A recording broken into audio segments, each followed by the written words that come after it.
तो जैसा कि आप सभी को मालूम होगा कि हाल ही में अमेरिका में चुनाव मुकम्मल हुए हैं और डोनाल्ड ट्रंप कमला हैरिस को हराकर अमेरिका की गद्दी पर बैठा है। यानी कि ट्रंप एक बार फिर से अमेरिका का नया प्रेसिडेंट बन गया है। आज के इस वीडियो में हम बात करने वाले हैं इस्लाम और इस्लाम की ताकत के बारे में और आपको बताने वाले हैं। हेलो बंधुरा কিছুদিন আগে ভোটের পর ডোনাল্ড ট্রাম্প জেতার পর একটি ইসলামের প্রতি বা মহামানবদের প্রতি একটি ভীষণ বড় স্টেপ নিয়েছে। চলেন এই স্টেপটি চলেন শোনা যাক। কিন্তু এই ভিডিওটি দেখার জন্য ভাই প্লিজ চ্যানেলটিকে সাবস্ক্রাইব করে নেবেন আর ভিডিওটি ভালো লাগে তাই একটি লাইক করে দেবেন। कि डोनाल्ड ट्रंप ने चुनाव जीतते ही मुसलमानों को लेकर क्या बड़ा बयान दिया है। मुसलमानों को और इस्लाम को अपना दुश्मन समझने वाला देश अमेरिका आज किस तरह से इस्लाम को सुपर पावर कहने लगा है, कैसे आज इस्लाम की ताकत को पहचानने लगा है, जानकर यकीनन आप लोग भी हैरान और परेशान रह जाओगे। इसलिए आज का यह वीडियो आप सभी के लिए बहुत खास है, आप इसको आखिर तक जरूर देखें। और सबसे पहले अगर आप भी इस्लाम को सुपर पावर मानते हो तो आप इस वीडियो को दिल से एक लाइक जरूर कर दें और कमेंट बॉक्स में अल्लाहू अकबर लिखकर इसे शेयर भी कर दें ताकि और भी लोगों के पास में यह वीडियो पहुंच जाए। तो चलिए दोस्तों शुरू करते हैं। दोस्तों सबसे पहले तो हम आपको बता दें कि पहले अमेरिका इस्लाम का सबसे बड़ा दुश्मन हुआ करता था। अमेरिका एक ऐसा देश था जो कभी भी इस्लाम को देखना पसंद नहीं करता था। इस्लाम को मिटाने की, इस्लाम को दबाने की इसने हर तरह की कोशिशें की थी, लेकिन इसकी तमाम कोशिशें बेकार गई। इस्लाम के खिलाफ उठने वाला हर कदम इस्लाम को फैलाता ही चला गया। जब अमेरिका में हर तरह से इस्लाम को बदनाम किया जाने लगा तो लोगों में इस्लाम को जानने की ख्वाहिश पैदा होने लगी, यानी कि लोगों में इस्लाम को जानने की इच्छा होने लगी। इसके बाद अमेरिका के लोगों ने इस्लाम के बारे में जानना और इसके बारे में पढ़ना शुरू कर दिया और फिर जैसे जैसे लोग इस्लाम के बारे में पढ़ते गए वैसे वैसे उनके सामने इस्लाम की सच्चाई आती गई और उनको यह मालूम हो गया कि इस दुनिया में इस्लाम ही एक सच्चा मजहब है, सिर्फ इस्लाम ही है जो हक की दावत देता है। यही वजह थी कि फिर अमेरिका में इस्लाम बड़ी तेजी के साथ फैलने लगा। आज अमेरिका में सबसे ज्यादा तेजी के साथ फैलने वाला अगर कोई धर्म और मजहब है तो वो है सिर्फ इस्लाम। आज अमेरिका जैसा सुपर पावर देश भी यह मानने लगा है, आज अमेरिका को भी यह लगने लगा है कि इस्लाम जैसा सुपर पावर कोई और नहीं है। दोस्तों अब बात करते हैं हाल ही में होने वाले अमेरिका चुनाव और मुसलमानों के बारे में। इस चुनाव में डोनाल्ड ट्रंप को पक्का यकीन हो गया था कि इस चुनाव में उसकी हार पक्की है, वो इस चुनाव में हार रहा है। अब अगर उसको कोई जिता सकता है तो वो है सिर्फ अमेरिका के मुसलमान। इसलिए डोनाल्ड ट्रंप ने चुनाव से सिर्फ एक दिन पहले सोशल मीडिया पर मुसलमानों की खुलकर तारीफ की और अपने एक्स अकाउंट पर लिखा कि इस्लाम एक शांति प्रिय धर्म है, मुसलमान अमन और चैन पसंद करते हैं, इसलिए हम मुसलमानों को साथ लेकर काम करेंगे। और साथ ही मुसलमानों से अपील भी की कि अगर वो मुझे वोट करेंगे तो इससे शांति की बहाली होगी। इस बात से अमेरिका के मुसलमान इतने ज्यादा खुश हुए कि उन्होंने ट्रंप का खुलकर साथ दिया, यानी कि अमेरिका के सारे मुसलमानों ने ट्रंप को वोट दिया, जिसकी वजह से ट्रंप ने कमला हैरिस को हरा दिया और यह चुनाव जीत गई और एक बार फिर से अमेरिका के नए प्रेसिडेंट बन गए।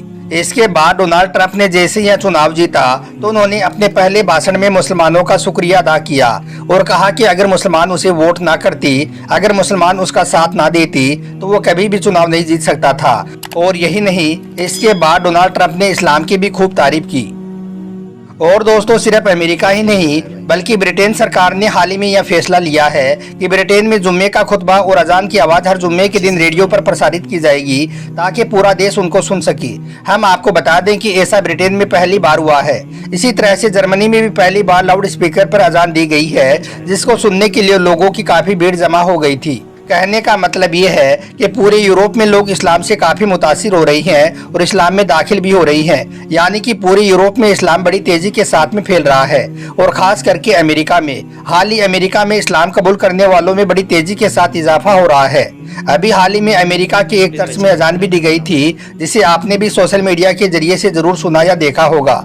और यही नहीं, अब तो लंदन, अमेरिका और न्यूजीलैंड की असेंबली में भी कुरान पाक की तिलावत होने लगी है।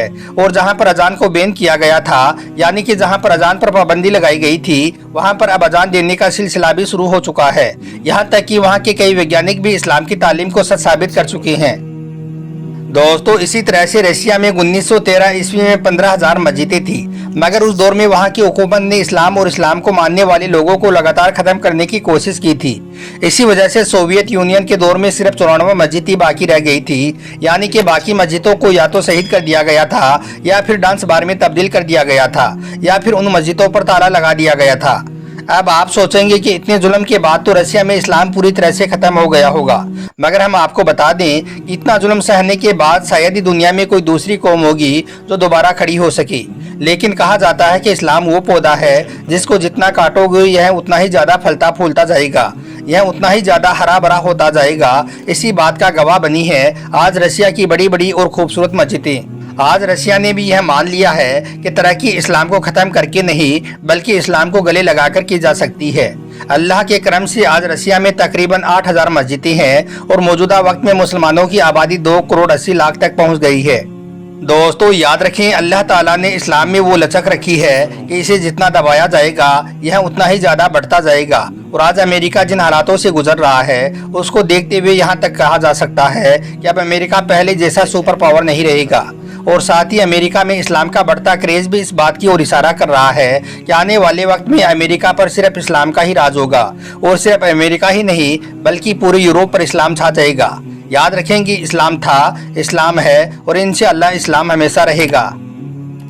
दोस्तों अभी कुछ दिन पहले की बात है, अमेरिका के एक हॉस्पिटल में एक औरत को बच्चा पैदा हुआ, मगर पैदा होते ही उस बच्चे की मौत हो गई, यानी कि वो मर गया। यह देखकर डॉक्टरों ने उस औरत को यानी कि उस बच्चे की मां को यह बताया कि वो उन्हें माफ कर दे, वो उसके बच्चे को बचा नहीं पाई हैं, उसके होने वाला बच्चा मरा हुआ पैदा हुआ है।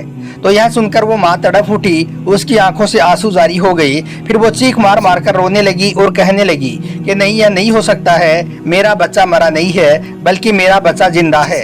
इधर वो सब डॉक्टर कहते रहे कि तुम्हारा यह बच्चा मर चुका है, लेकिन वो माँ इस बात को मानने के लिए बिल्कुल भी तैयार नहीं हुई कि उसका बच्चा मर चुका है।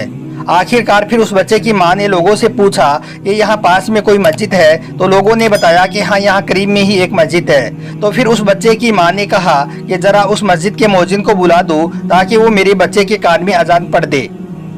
एक माँ की ममता और मोहब्बत को देखकर फिर लोग उस मस्जिद के मौजिन के पास गए और उसे वहाँ पर बुला लाई। मौजिन ने भी जब उस बच्चे को देखा तो वो भी कहने लगा कि बहन तुम्हारा यह बच्चा तो मर चुका है, अब इसके कान में अजान पड़ने से क्या फायदा होगा। तो यह सुनकर वो माँ तड़प कर कहने लगी कि नहीं, मेरा बच्चा जिंदा है, आप मेरे बच्चे के कान में अजान पढ़िए।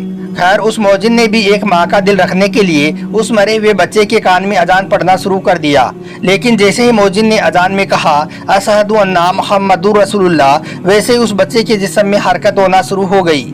और उसके बाद जैसे ही मौजिन ने पूरी अजान पढ़ी तो वैसे ही वो मरा हुआ बच्चा अचानक जिंदा होकर रोने लगा। यह देखकर वो माँ तड़प कर कहने लगी कि तुम लोग तो कह रहे थे कि मेरा बच्चा मर चुका है, लेकिन मैंने कहा था ना कि मेरा बच्चा जिंदा है, और आपने देख लिया ना मेरा बच्चा जिंदा है।